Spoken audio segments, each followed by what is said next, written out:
दोस्तों, एक 26 साल की महिला हर रोज अपने ड्यूटी पर सुबह जाती है अपनी स्कूटी से। लेकिन बीच रास्ते पर दो बाइक सवार पीछे से उस महिला को पीठ पर गोली चला देते हैं, जिसकी वजह से वो महिला काफी गंभीर अवस्था में वहीं पर गिर जाती है। और इससे पहले लोगों की कुछ समझ में आता कि वह दोनों बाइक सवार मौके पर से फरार हो जाते हैं। और लोग तुरंत उसे आनन फानन में उस महिला को अस्पताल में ले जाते हैं, जो नजदीकी अस्पताल है उसमें ले जाते हैं। और तुरंत इस बात को पुलिस को खबर दे जाती है। और पुलिस जब उस हॉस्पिटल में पहुंचती है तो उस महिला से पूछताछ करती है कि तो पुलिस पुलिस करने के बाद पूछताछ करने के बाद इस केस का खुलासा तुरंत कर लेती है और 3 आरोपियों को अपने गिरफ्तार कर लेती है। और ये जो कहानी है दोस्तों, ये सुनकर आप लोग को सोचने और समझने पर मजबूर कर देगी। नमस्कार दोस्तों, मेरा नाम है अंकित गुप्ता और आप देख रहे हैं स्टोरी बाय अंकित।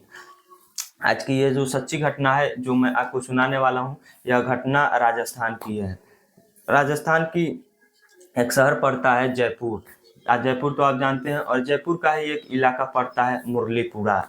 और मुरलीपुरा जो मैं अब बात कर रहा हूँ 23 नवंबर, जो सुबह 10:30 बजे के आसपास की बात है। मुरलीपुरा की रहने वाली अंजलि, जिसकी उम्र 26 साल थी। अंजलि अपने ही इलाके में एक दुकान पर काम करती थी और 22 नवंबर को हर रोज की सुबह वह अपने काम के लिए निकलती है। लेकिन वह हॉस्पिटल पहुंच जाती है। तो जब वो हॉस्पिटल पहुंचती है पुलिस, तब कि जिन्होंने तुम्हें गोली से हमला किया तो क्या तुम उन्हें पहचानती हो, या फिर तुम्हें किसी पर शक हो रहा है कि वो तुम्हें मारे होंगे। तो अंजलि कहती है मैंने उन दोनों को देखा ही नहीं, लेकिन मैंने मेरे जो शक है मेरा, वो किसी पर शक नहीं, मेरा कोई नहीं, मेरा ही जेठ है। तो वो अंजलि अपने जेठ का नाम अंजलि अजीज बताती है। तो अंजलि जब अब्दुल अजीज का नाम बताती है, तो जब इस बात को सुनकर पुलिस वालों को बहुत अजीब लगता है। और पुलिस अंजलि से पूछताछ करती है कि तुम्हारे पति का नाम क्या है। तो अंजलि अपने पति का नाम लतीफ बताती है। तो फिर पुलिस अंजलि से पूछताछ करती है कि तुम्हें अपने जेठ पर क्यों शक हुआ है। तो अंजलि कहती है कि मैंने अपने पति लतीफ़ से 1 साल पहले उनसे धूमधाम से शादी की थी, और हम दोनों एक दूसरे से बहुत बेइंतहा प्यार करते थे और हम दोनों शादी करना चाहते थे। लेकिन हमने जब शादी का बात अपने घर वालों पर बताया कि तो ना तो मेरे घर वाले तैयार हुए और ना ही मेरे पति लतीफ़ के घर परिवारों के वालों मान किए, वो मना कर दिए। और हम दोनों ने यह साथ किया था कि हम दोनों एक साथ शादी करेंगे। लेकिन मेरा जो पति था वो पहले ही एक मुस्लिम लड़की से शादी कर लिया था। लेकिन इन दोनों के बीच में कभी बना ही नहीं था। तो इन दोनों ने एक दूसरे का अलग होने का इरादा कर लिया और एक दोनों दूसरे से अलग हो गए। और इसके बाद से मेरा और लतीफ़ का लव स्टोरी प्यार हो गया। और जब हम दोनों के घर वाले शादी के लिए तैयार नहीं हुए तो हम दोनों ने कोर्ट मैरिज शादी कर लिया। तो लेकिन जब हम दोनों ने शादी कर लिया तब ना तो शादी करने के बाद ना तो हम अपने घर गई और ना ही लतीफ़ अपने घर के को लेकर गया। हम दोनों ने अपना अपना घर छोड़ दिया और मुरलीपुरा में एक किराए का कमरा लेकर और अपना ज़िंदगी आराम से व्यतीत कर रहे थे, काट रहे थे। लेकिन हम दोनों ने जब शादी कर लिया तो इस शादी से हमारे जेठ को बहुत परेशानी होती थी। वह अक्सर मुझे धमकी देती थी और मेरी पति को भी डराते थे कि वह अपने पति को छोड़ दे। लेकिन मेरा पति लतीफ़ मुझसे बहुत प्यार करता था। उसने अपने भाई अब्दुल अजीज़ की बात नहीं मानी और इस बात से लेकर मेरा जेठ बहुत नाराज़ और गुस्सा थी। तो इसलिए मुझे शक है कि मेरे हम पर हमला करने वाला कोई नहीं, मेरा ही जेठ अब्दुल अजीज है। तो पुलिस अंजलि के इस तहरीर पर मुकदमा दर्ज करती है और इस केस की छानबीन शुरू कर देती है। पुलिस सबसे पहले अब्दुल अजीज को बुलाती है और उससे पूछताछ करती है। तो अब्दुल अजीज कहता है कि साहब, जिस वक्त अंजलि पर हमला हुआ था उस वक्त मैं घर पर था। तो अब तक अंजलि कुछ गलत बता रही है, उसको बेवजह मुझ पर शक है, जबकि मैं उन दोनों को कभी कुछ नुकसान ही नहीं पहुंचाता था। तो जब उन दोनों ने शादी कर ही लिया, कोर्ट मैरिज कर ही लिया, जो दोनों अच्छे से अपना जिंदगी व्यतीत कर रहे हैं, तो आखिर उनसे अब मेरे को क्या तकलीफ है। तो पुलिस इन दोनों को समझ में नहीं आ रहा था कि आखिर अंजलि के ऊपर हमला करने वाले कौन है। तो पुलिस तुरंत उस घटना स्थल पर पहुंचती है और वहां पर आसपास के लोगों से पूछताछ करती है। तो आसपास के लोग बताते हैं कि साहब, हमने देखा तो था 2 लड़के बाइक से गए थे, लेकिन दोनों ने हेलमेट बांध रखा था, तो इस वजह से उन दोनों की चेहरा पहचान नहीं कर पाए। तो पुलिस जब वहाँ के सीसीटीवी देखने लगती है, तो आखिर उस सीसीटीवी कैमरे में दोनों लड़के बाइक पर सवार हुए दिखाई देते हैं। लेकिन हेलमेट पहनने की वजह से पुलिस उन दोनों की पहचान नहीं कर पाती है।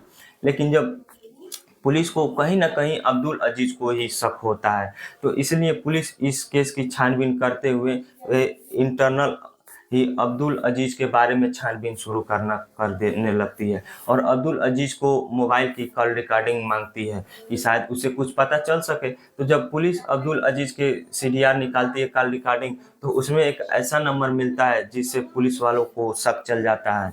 तो जो नंबर किसी मोहम्मद राजा के नाम पर रजिस्टर था, और जब मोहम्मद राजा का नाम पुलिस वालों के सामने आता है तो पुलिस वाले अब्दुल अजीज पर बहुत ज़्यादा शक हो जाता है, क्योंकि मोहम्मद राजा अपने इलाके का एक बहुत बड़ा बदमाश था।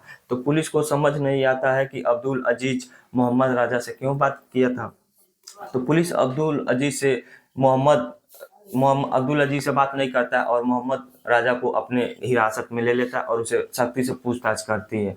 और पुलिस जब मोहम्मद राजा से सख्त से पूछताछ करती है तो आखिर मोहम्मद राजा सच्चाई स्वीकार कर लेता है और मोहम्मद राजा कहता है कि मोहम्मद अब्दुल हबीज ने सुपारी दिया था, कि पैसा दिया था, कि इस काम को करने के लिए दो लोगों को दिया था, एक का नाम मोहम्मद कलीम है और दूसरा उसी का दोस्त है।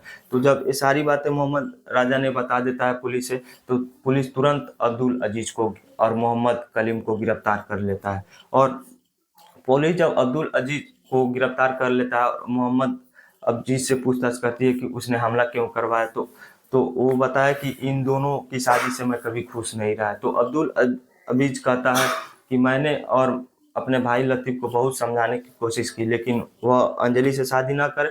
लेकिन मुझे डर था कि अभी जो शादी का माहौल चल रहा है कि वो एक हिंदू परिवार की है और हम मुस्लिम परिवार के हैं, तो अभी जो शादी कर लेती है तो शायद अंजलि के परिवार वाले भी खतरे में आ सकते हैं और मेरे घर वाले भी खतरे में आ सकते हैं।